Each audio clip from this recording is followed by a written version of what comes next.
day, everyone. My name is Ana Nicole Silagsa from the Strand STEM 11 Section 17. And for today, our topic is all about exact and ordinary interest. But first, what is interest? Interest is the cost of borrowing money, usually expressed as a percentage of the principal amount. For our first example, we must find the interest of 47,444.33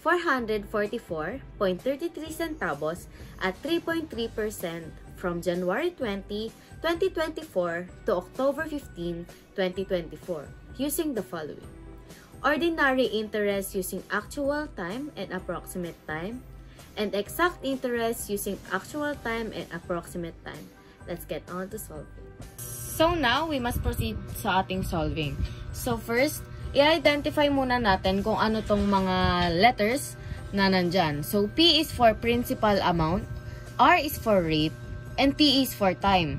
So, hanapin natin yung mga values niyan. So, sa ating example, ang principal amount is 47,444.33.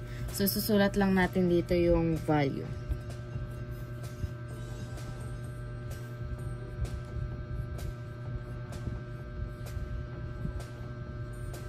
So, yan yung ating magiging principal amount. So, ang rate naman natin, since it's 3.3%, 3.3, pwede natin siyang gawing 0.033 or 0.033%. So, yan. So, now, may value na tayo ng P, R, at saka ngayon, ang hanapin naman natin is yung time. So, first, ang hanapin natin is yung approximate time. So, sa approximate time, as I said before, hindi siya calendar-based. Ang actual time natin yung calendar-based. So, ang gagamitin natin sa approximate time is 30 days cutoff per month. So, get your calculator. And yan. So, sa January, nag-start tayo ng January 20. So, meron nga tayong 30 days sa isang buwan sa approximate time minus 20. So, 10. Tapos, from February to September, we have 8 months. 8 times 30 to 40. Then, sa October, since October 15 nag-stop, so 30 minus 15. We have 15. So, now, i-add na natin siya. 240 plus 15 plus 10. We have 265. Yan. Take note, 265.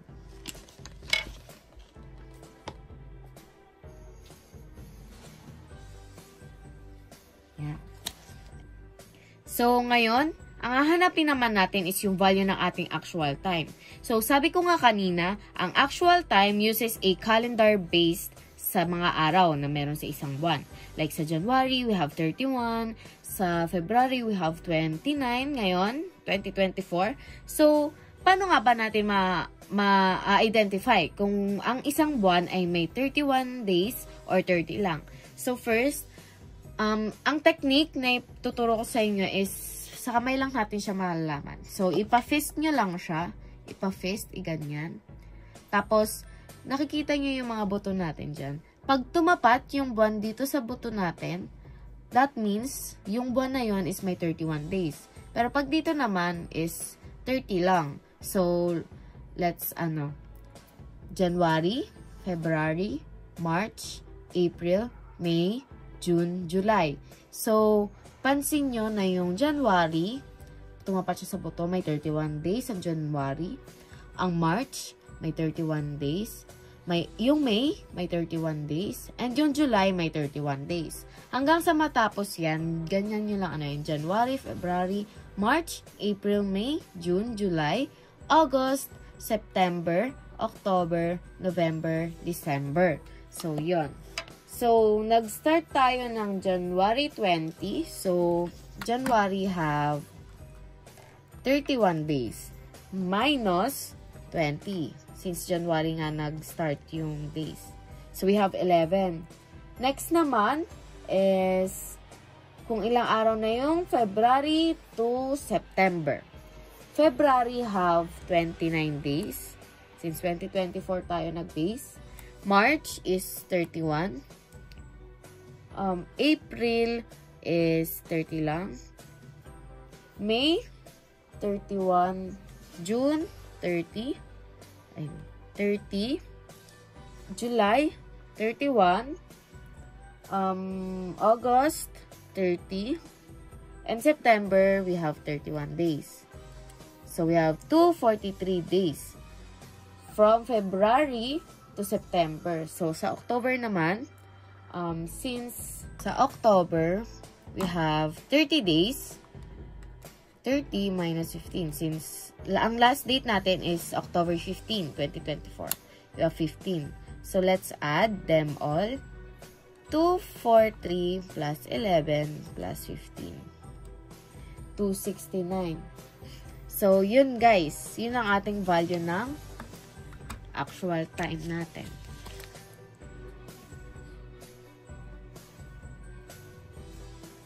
Yan. Pansin nyo, onti lang yung agwat nila.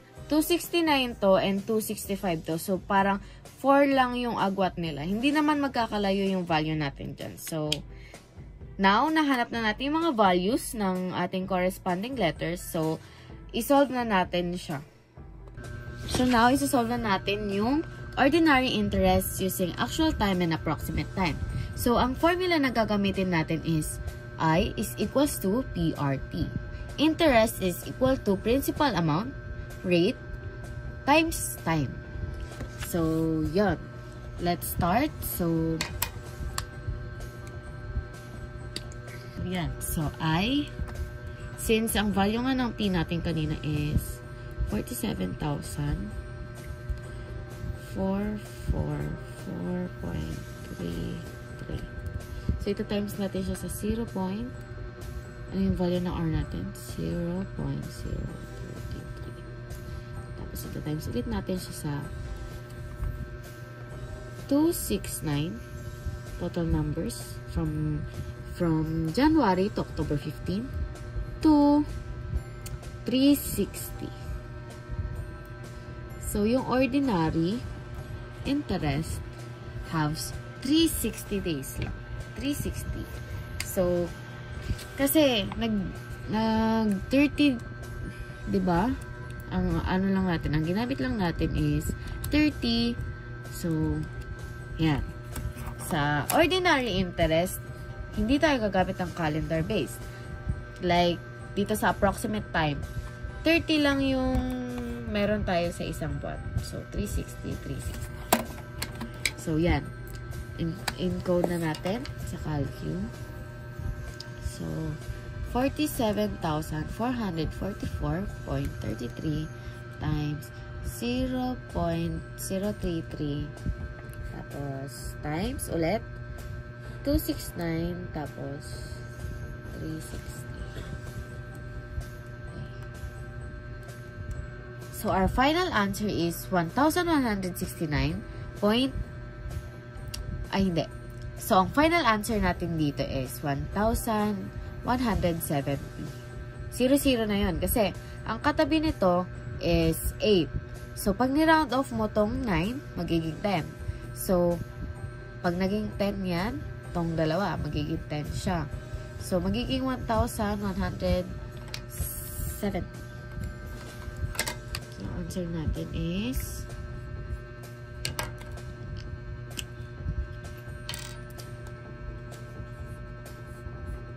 1,170.06. Yeah. So, next naman is sa approximate time naman tayo. Ang value ng ating approximate time is 265. Sa actual time, 269. So, same process ang gagawin natin. Ganun pa rin. May iba lang natin is yung value ng wait lang. Value nung nasa taas nito. Ang magiging value natin dito is 265 over 360 pa rin. Kasi ordinary pa rin ang sinosolve natin. So, yan. Encode na ulit natin sa Calcu.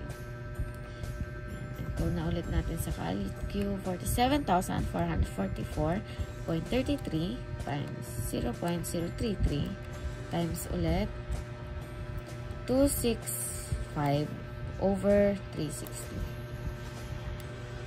So, our final answer is 1,152.50.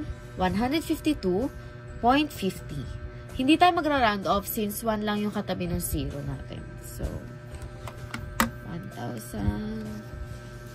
Kailan natin equals.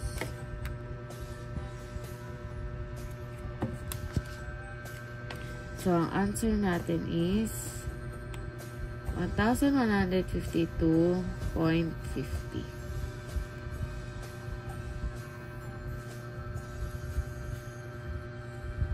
So, yan yung final answers natin using ordinary interest, using actual time, and approximate time. So, ang gagawin naman natin ngayon, isosolve naman natin yung exact interest using actual time and approximate time. So, now, isosolve naman natin yung exact interest using actual and approximate time. So, actual time muna tayo. So, since same progress lang din naman siya, may maiiba lang sa mga values natin here. So, ang value ng ating P is 47,444.33 times 0.033. Then, times ulit natin siya sa, since ito yung value ng ating approximate time, lalagay natin siya dito sa taas, 269 over, so ngayon gagamit na tayo ng calendar base like yung ginawa natin kanina sa actual time. So how many days ka ba meron sa isang taon, or ilang araw ba tayo meron ngayon 2024? So since leap year ngayon, imbis na 365, magiging 366. Ayan. Magiging 266 siya. Since leap year tayo this year.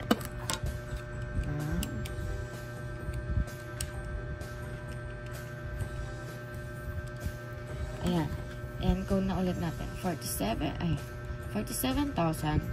0.033 times 269 366. Yan. Ang sagot natin is 1,150.72. Kasi 9 yung katabi ng 1. So, mag-round off tayo ng isa. Magpa-plus 1 tayo. So, ang answer natin is, our answer should be 1,150. .72.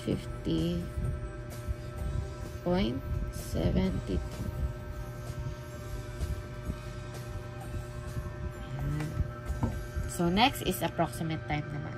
So, sa approximate time, ganun pa rin ang gagawin natin. Ano lang tayo? Adjust tayo sa 47,444.33 0.033. Lagay ko na dito sa baba. Ito times lang natin siya. Pero nilagay ko na dito kasi wala na space. So, we have 265 days. Since yun yung value ng ating approximate time. And,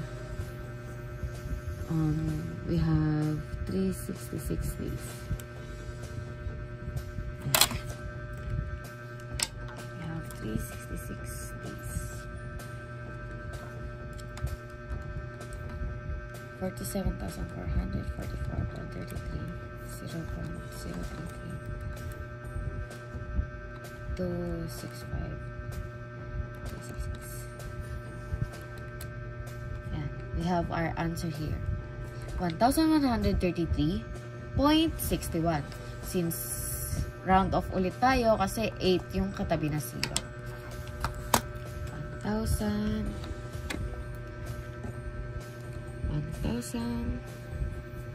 1,133, 116.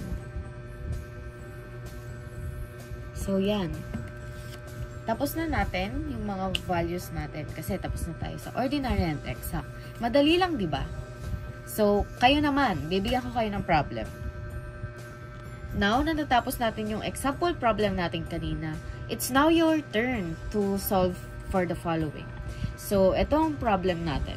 What amount should be paid on November 19, 2024 for a loan of 54,734.43 made on December 16, 2023 at 9.5% simple interest using the following: A. Ordinary interest using actual and approximate time, and B. Exact interest using actual time and approximate time. So, you can pause this video for a while and try solving for our problem. So, sa problem natin, ang given natin is the primary amount. Primary amount, which is 54,734.43.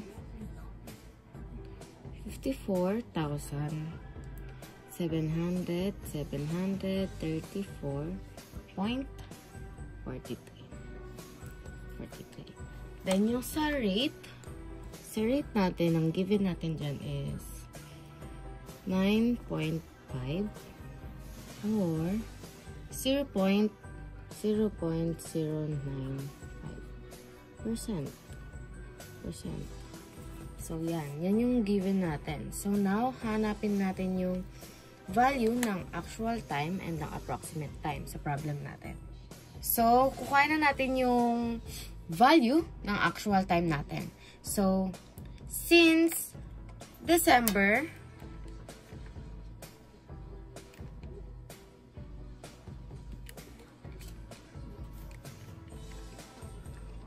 since may 31 days sa December, and December 16 tayo nag-start. So, 31 minus 16. Okay. We have 15. Then, 15 plus January, may 31. February, may 29. March, may 31. April, may 30. May, may 31. June, may 30. July, 31. August, 30. September, 31. October, 30. Plus, yung sa November, we have 19. Kasi hanggang November 19 lang tayo. So, 338 yung value ng ating actual time. 338. Yan.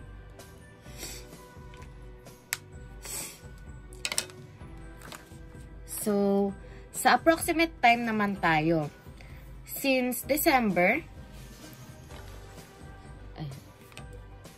sa approximate time naman tayo. Since sabi ko nga, pag approximate time, we're going to use 30 days per month. Kasi hindi siya calendar based. So, 30 minus 16, may 14. Then, from January to October, may 10 months. 30 times 10. 300. Then, November, 19 lang tayo. So, 300 plus 14 plus 19. We have 333. Sa approximate time. Value ng ating approximate time. 333. So, yan. So, now, ang gagawin na lang natin is solve na lang natin sila. So, ano nga bang solution ang gagamitin natin? Or anong formula ang gagamitin natin? Ang formula ang gagamitin natin is F is equals to P times 1 plus RT. So, yan ang gagamitin natin since ang hinahanap natin dito is yung future value ng ating principal amount. So, future value is equals to principal amount times 1 plus rate times time. So, yun lang yun. So, isa-substitute lang natin siya. So, now, let's solve for the actual amount. So, principal amount natin is 54,000. 54,734.43 times 1 plus R 0. Lagpas na natin dito. 0.095 tapos yung times 338 over 360.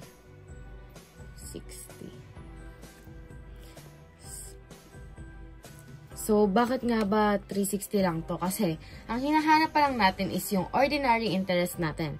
And yung ordinary interest doesn't use calendar-based. So, para siyang katapat nitong approximate time. Kasi hindi siya calendar-based. 30 days per month lang talaga siya. So, yun. Then, i-input na natin sa Calcu.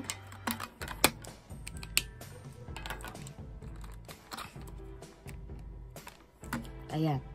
So, 54,734.43 times open parenthesis plus 1 plus open parenthesis ulit 0.095 close open ulit tapos fraction 338 over 360.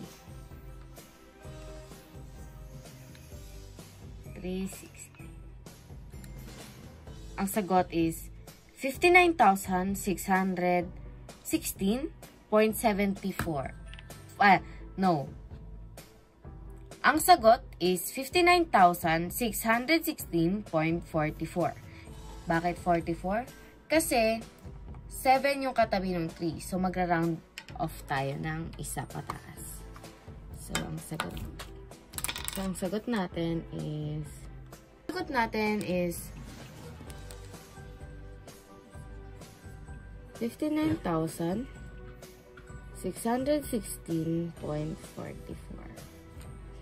So, yan. Yan yung ating sagot.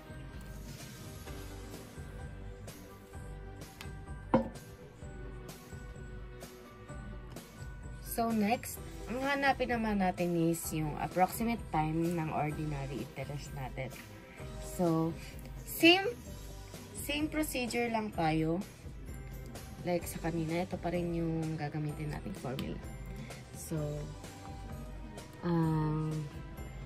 piulit natin is 54,734.43 times plus 1 plus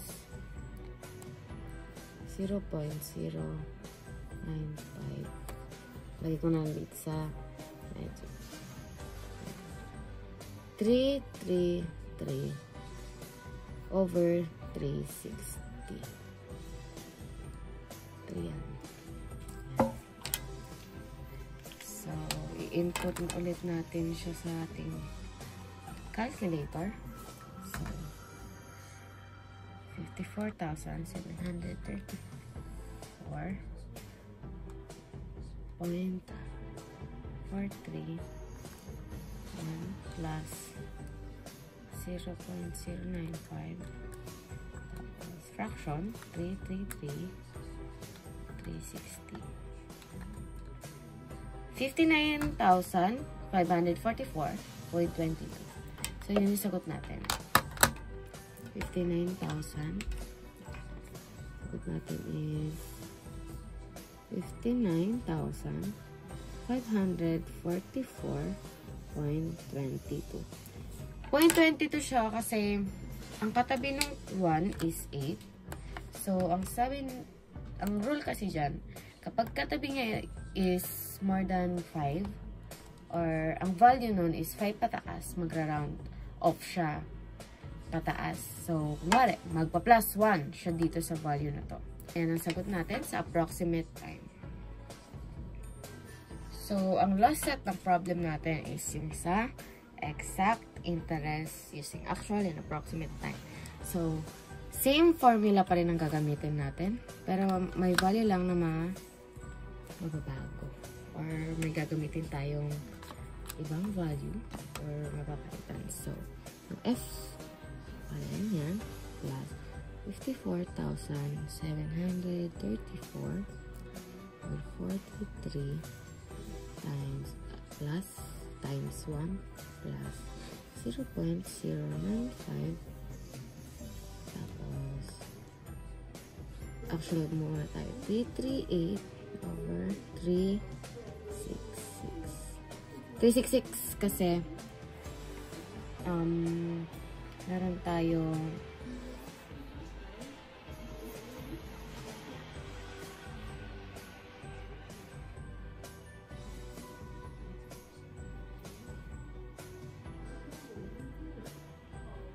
366 kasi meron tayong 366 days since leap year ngayong 2024. So, input na ulit natin siya. So, 54,734.43 1 plus 0.095 fraction 338 plus 366. So, ang sagot natin is 59,536.40. Yun lang. Hindi na kailangan mag-round off. Kasi, hindi naman 5 pataas yung value ng katabi.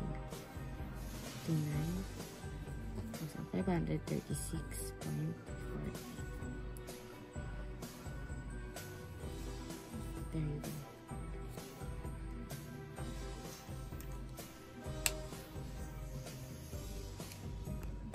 So, last na isosolve natin sa problem na to is yung approximate time. So, same process. 4,734.43 1 plus 0.095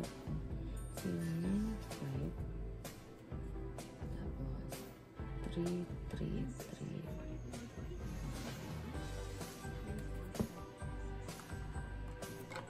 So, yan. Input ulit natin.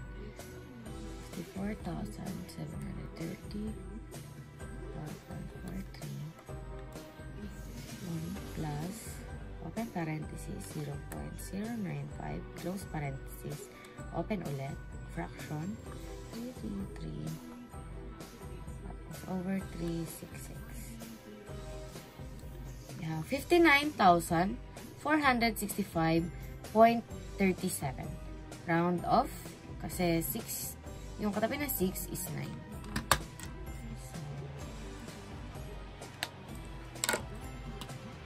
sagot is 59,465.40.